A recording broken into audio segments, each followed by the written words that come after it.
Assalamualaikum warahmatullahi wabarakatuh.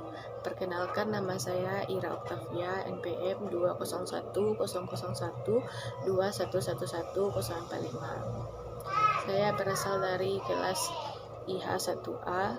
Dalam pembuatan video ini salah satunya memenuhi tugas dari mata kuliah pengantar hukum Indonesia, yaitu tentang kejahatan internasional. Baiklah, judul dari video saya ini yaitu kejahatan terorisme.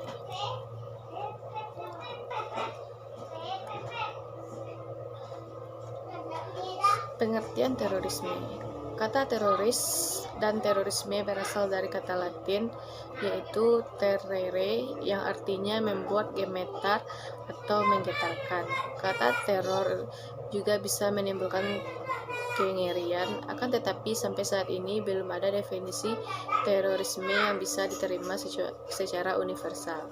Pada dasarnya, istilah terorisme merupakan sebuah konsep yang memiliki konotasi yang sensitif karena terorisme mengakibatkan timbulnya korban warga sipil yang tidak berdosa. Kesimpulannya yaitu terorisme adalah perbuatan yang menggunakan kekerasan atau ancaman kekerasan yang menimbulkan suasana teror atau rasa takut secara meluas yang dapat menimbulkan korban yang bersifat massal dan atau menimbulkan kerusakan atau kehancuran terhadap objek-objek vital yang strategis, lingkungan hidup, fasilitas publik, atau fasilitas internasional dengan motif ideologi, politik, dan gangguan keamanan. Selanjutnya, bentuk-bentuk aksi kejahatan terorisme. Menurut Harry Firmansyah, tujuan dari aksi teror dapat dibagi dalam 4 kategori besar, yaitu yang pertama, irasional teroris. Irasional teroris adalah teror yang motif atau tujuannya bisa dikatakan tak masuk akal sehat, yang bisa dikategorikan dalam kategori ini misalnya saja salvation atau pengorbanan diri, dan madness atau kegilaan. Pengorbanan diri ini kerap menjadikan para pelaku teror melakukan aksi ekstrem berupa bom bunuh diri. Berikut ada beberapa peristiwa ledakan bom di beberapa tempat di Indonesia, yang salah satunya pada tanggal 13 September tahun 2000 terjadi ledakan bom berkekuatan tinggi di lantai parkir Bursa Efek Jakarta. Dalam peristiwa ini 10 orang tewas dan 10 orang luka-luka. 161 mobil rusak berat dan ringan dan sarana gedung rusak berat. Yang kedua, kriminal teroris. Kriminal teroris adalah teror yang dilatar belakangi motif atau tujuan berdasarkan kepentingan kelompok agama atau kepercayaan tertentu. Dapat dikategorikan ke dalam jenis ini, termasuk kegiatan kelompok dengan motif balas dendam atau revenge. Yang ketiga, political teroris.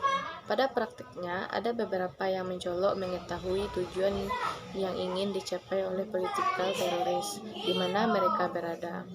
Bagi kelompok teroris yang berada di negara yang sudah mapan dalam demokrasinya dengan supremasi hukum yang kuat,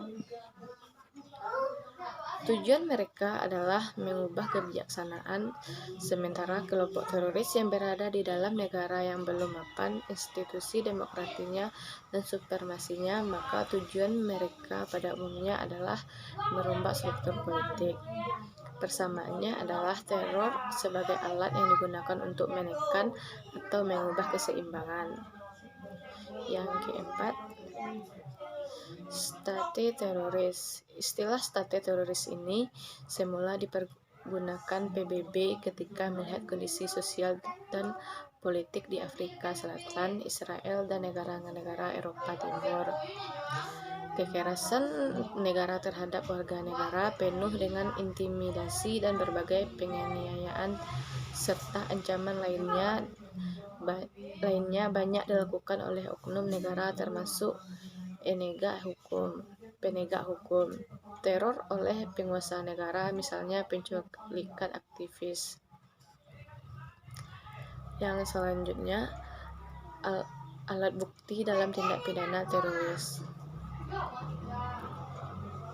Tidak ditemukan suatu definisi khusus mengenai apa itu alat bukti. Namun secara umum yang dimaksud alat bukti adalah alat bukti yang tercantum dalam pasal 184 ayat 1 KUHP. Fungsi dari alat bukti sendiri adalah untuk membuktikan benar terdakwa yang melakukan tindak pidana, dan untuk itu terdakwa harus mempertanggungjawabkan perbuatannya. Pengaturan alat bukti secara umum diatur dalam pasal 184 ayat 1 KUHP, yaitu yang pertama, keterangan saksi, 2, adanya keterangan ahli, 3, surat, 4, petunjuk, 5, keterangan terdakwa. Beberapa undang-undang pidana yang memiliki aspek formil juga mengatur mengenai alat bukti tersendiri.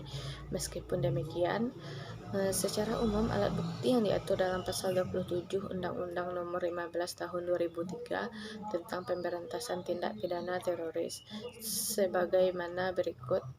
Pasal 27 alat bukti pemeriksaan tindak pidana terorisme meliputi yang pertama, alat bukti sebagaimana dimaksud dalam hukum acara pidana.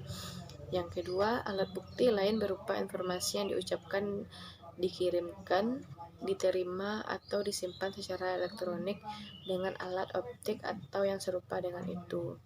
Dan yang ketiga, data, rekaman, atau informasi yang dapat dilihat, dibaca, dan atau didengar yang dapat dikeluarkan dengan atau tanpa bantuan suatu sarana, baik yang tertuang di atas kertas, benda fisik, apapun selain kertas, atau yang terekam secara elektronik, termasuk tetapi tidak terbatas pada yang pertama, tulisan, suara atau gambar, 2, peta, rancangan, foto, atau sejenisnya.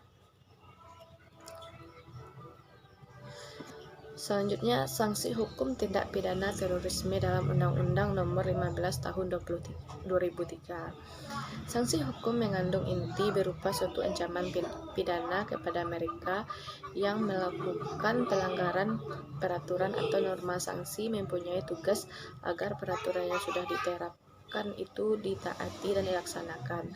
Adapun sanksi terhadap pelanggar aturan hukum pidana ialah pelanggar akan mendapatkan hukuman pidana sesuai dengan yang tercantum dalam pasal 10 KUHP, yaitu pidana mati, pidana penjara, pidana kurungan, pidana denda, dan pidana tambahan. Baiklah, sekian penjelasan materi dari saya tentang kejahatan terorisme. Jika ada kesalahan, saya mohon maaf. Saya sudahi dengan Assalamualaikum warahmatullahi wabarakatuh.